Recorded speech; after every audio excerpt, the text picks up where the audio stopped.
As you drive along Agwins Kodek Road, you'll definitely see this signboard.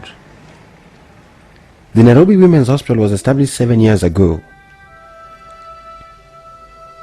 But just how did this novel idea come about?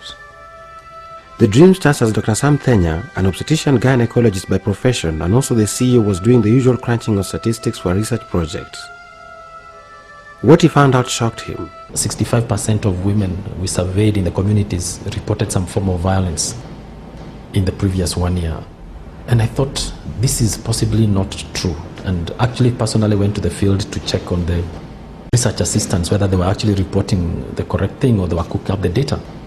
And I was appalled to find that it was actually true.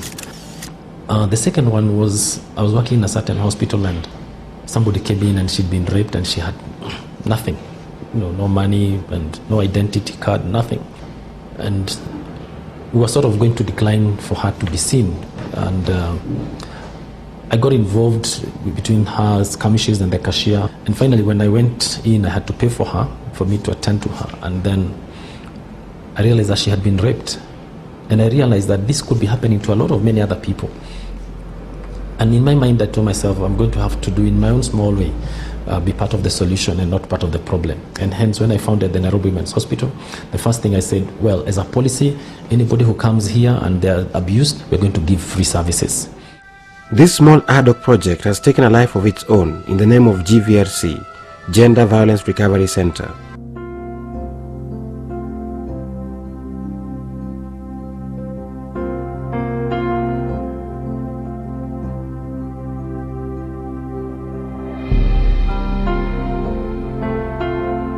Issues touching on rape are very emotive. The real figures on the ground are staggering. From a medical standpoint, it is easy to develop indifference to statistics and to look at them as mere figures. But Dr. Thenya warns that statistics do not tell you the true story, because even if one person is raped, for them that's 100%. There is no half rape or full rape. Every day, Christine, who is a trained counselor, puts her face and name a life on these statistics.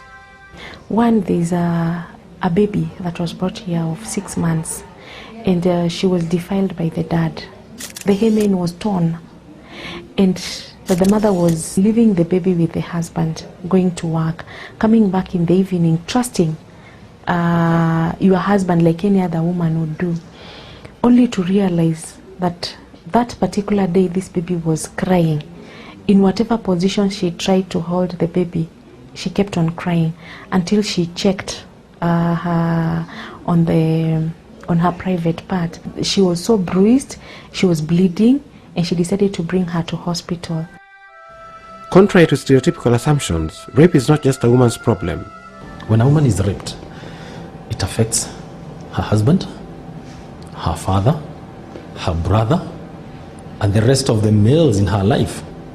So, and let me tell you, if you've been there and seen a father looking at his 4-year-old who's been abused and bleeding, and how helpless they look, if they got hold of that rapist, they'll strangle him. It is such a harrowing experience for the survivor. When it happens to a member of your family, life will never be the same again. You can imagine the fear they walk in, knowing that you don't know what dark shadows hide.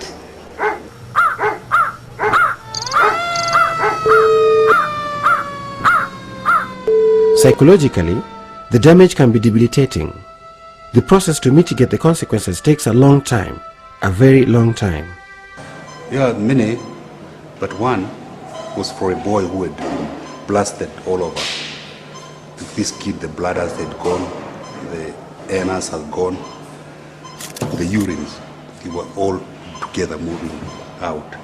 It was very traumatizing. The boy has come here 5 times for the operation, and still he will come back for another operation. Oh, I feel bad, and I feel a lot of pain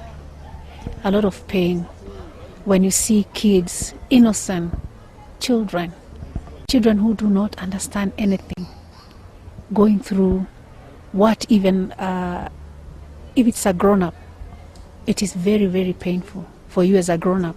So when you see a child go through that, I feel a lot of pain. I feel like somewhere very special has been touched. As a second-order effect, rape spills over to other aspects of the society. It curtails the victim's contribution to development.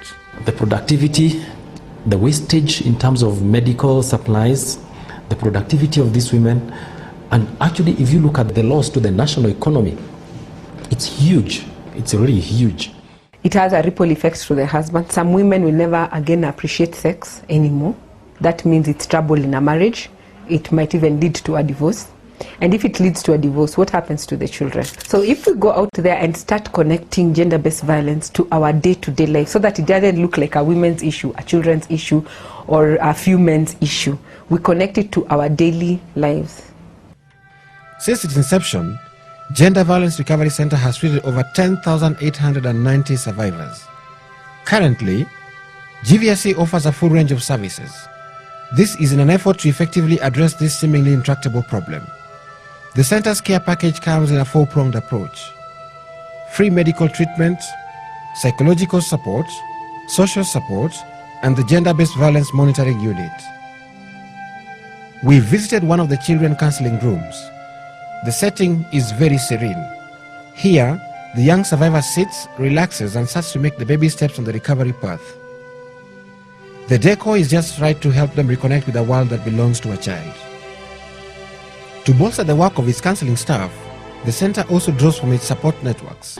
Yes, we have done that to some extent, in that most of these people leave their contact, so we can call upon them anytime we need them.